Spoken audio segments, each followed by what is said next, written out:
Can you include multiple medical devices in one SFDA MDMA application? In 2026, SFDA has answered that question more clearly through MDS-G28, the guidance on bundling criteria for medical devices within a single MDMA application. This matters because bundling affects submission strategy, technical documentation, review planning, and launch timelines. A product portfolio that looks simple commercially may not qualify as one application regulatorily. The headline is that MDS-G28 is a standalone guidance for bundling medical devices within a single MDMA application. It also replaces the previous bundling annexed in MDS-REQ1, which makes it an important document for every SFDA submission plan. The first category is medical device family. Devices may be grouped as a family only when they share the same legal manufacturer, the same intended use or purpose, the same risk class, the same GMDN code definition where available, and common design, material, and manufacturing process. The application is limited to a maximum of 5 technical files and 50 device items. MDS-G28 also gives special attention to surgical and dental instruments. Surgical instruments must share manufacturer, risk class, material, manufacturing process, and function.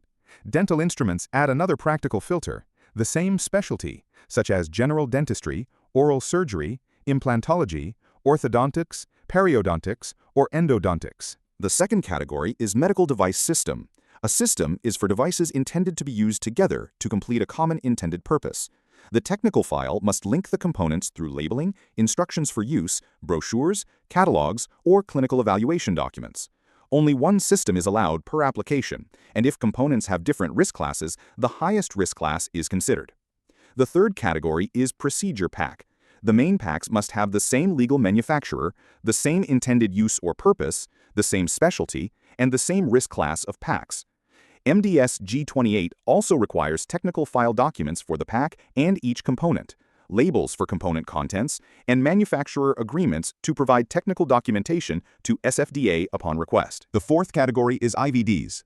For IVD bundling, the devices must have the same legal manufacturer, the same risk class, the same intended use or purpose, and the same principle of operation.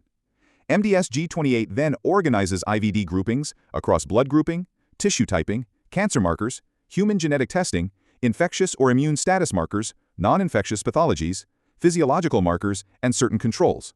Before submitting, ask 5 questions. Are we in the right bundling category? Do the products share the required intended use? Is the risk class aligned? Are we within the 5 technical file and 50 item limits? And can the technical documentation prove the relationship between every product in the application?